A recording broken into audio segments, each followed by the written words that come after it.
I think my grand takeaway is that these teams are pretty equal. If they play 10 times, they split it pretty evenly, 5-5, maybe 4-6 one direction, but good luck predicting which one. And in year one of a rebuild, if you will, for Washington, long term, that's great. In the short term, that's also pretty good. Are we gonna get to tiers tomorrow? I guess we'll try to find space. It's a weird week because of the short week. But here, we'll do part of our NFL tier rankings right now. Washington and Pittsburgh are staying in prime contenders. That's where they started the week. They played each other to a tie, or not a tie, but they played each other within a point. That's exactly what the tape was. It's not like one team secretly found a way to stay in it and the other team is just lucky to be there. And the other team should have run away with it. They're even. They both belong at the top. That's real. I think when you look at Washington and how we lost, I think it's fair to say we have glaring holes, glaring needs for the team. I'm not saying. Hold on. Let me double click on that. I'm sorry to cut you off, but I don't want to lose this. I don't necessarily disagree, but what do you think that they are? I'm not saying you're wrong, but what are the glaring holes or needs? So we can't stop the run. The longest carry they had was 12 yards yesterday. They averaged 3.7 a carry. They give up 140 yards on 43 carries. That's pretty good. I think over time, though, as the game went on, they had a little bit more success. I think early in the game we had some. We were able to stifle some of their runs.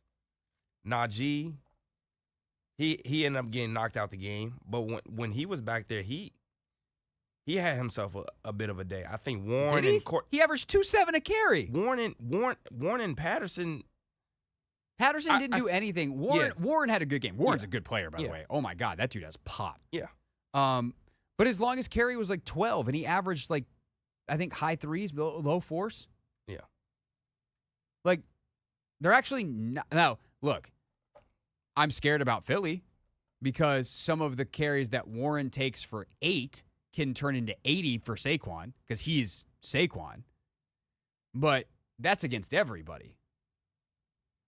There's no way that you can come out of that game. I'm sorry. You cannot come out of that game yesterday and be like, oh, my God, the Commanders against the run. Pittsburgh ran the ball. It was, 43 times. 43 times for 140 yards. That is 3.3 a carry. The longest was 12. Jaylen Warren had a 12-yarder. Najee Harris had an 11-yarder.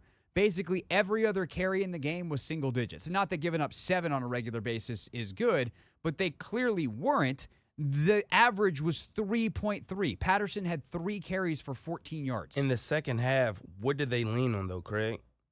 Well, just because they kept running. When it was time for them to sustain drives, go score, when Warren fumbled on the 1-yard line, prior to that, they had run 14 plays, taking off 7 minutes of clock just because they were running, converting on third down. And that's also another thing. We could not get off the field on third down. 7 for 16, unacceptable. When they had to score, they went to their bread and butter, and we had no answer for it. See, I don't know that I agree with that.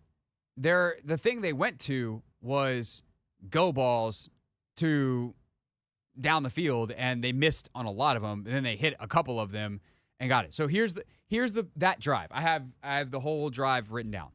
First play, smoke screen to George Pickens. Should have been a face mask. They should have been inside their own 5-yard line. Yep. So they get away with it there. Warren for 5 on second down. It's 3rd and 1, and what do they go to? Do they run it for a first down, Anthony? I think maybe. Maybe not. Slant, Pickens on Sainer still. Next, Harris for 3. Harris for 6. 3rd and 1. They get the stuff. Should have been a fumble. Instead, Warren gets 4 yards on the next play. I guess they went for it on 4th down. Do I have that right? Or did I miss a play? But that's the one where Johnny Newton comes up with the football. Yeah. Let's see. The fumble drive. Let me look it up on here. Yeah. Pickens, 12 yards. Sainer still. Harris for 3. Harris for 6. Harris stuffed, no gain. Warren gets 4 yards on 4th down.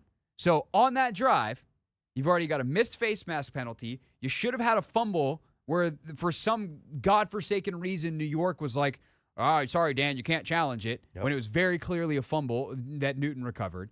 They get a 4th down conversion. They have a screen that goes incomplete. And then Russell Wilson hits George Pickens on an absolutely insane fade ball down the sideline. Yeah, that was tough. Like one of the throws of the year. That ball is within a half a yard of the sideline. And Pickens comes down with it. It kind of looks like the Terry catch. Yes. Also one of the throws of the year. And then they go Warren for 5, Warren for 3. 3rd and 2, Warren gets 10. So that's, okay, we got a bad run there. Warren for 3, and then Quan forces the fumble. Yeah. So the biggest plays on that drive were George Pickens slant, George Pickens fade. I don't think the run defense is the problem there. It's big pass plays in big spots. And sure, big run plays. I'll give you some of those. Like you give up, it's 4th and 1, you give up 4. That's not ideal. I'm more so just thinking about when we say we're in the playoffs, we'll have Green Bay, great running team. We'll have the Lions, great running team. We'll have possibly the Eagles, great running team. I'm looking at those teams and seeing what they do best and see how we combat that kind of stuff. So that's the only thing I was saying because, again, when Pittsburgh needed to come back, yes, you had the big plays to Pickens down the field, the go balls. I think that's a result of us being up and having those opportunities on the I think outside. That's a result of that's the way Pittsburgh plays. Yeah, that too. They're an extremely high variance team that doesn't really have a pass game outside of Russ throwing deep. Yeah. And that's what bothered me about the call at the end with St. Juice. Leave him on an island. Is like what we know that's what they want to do. And yet this is where we live. Why are we living on their island? I want to live on my own island. Would Detroit run on this team? Yeah, Detroit runs on everybody. And the question is, like, can you make enough stops, enough plays?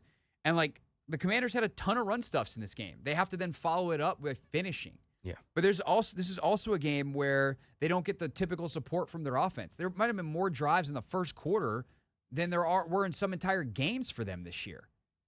So it was a weird game, one that I think both sides played well, one that I think if you want to be encouraged, you can take stuff out of, one that if you want to be discouraged, I think you can take stuff out of.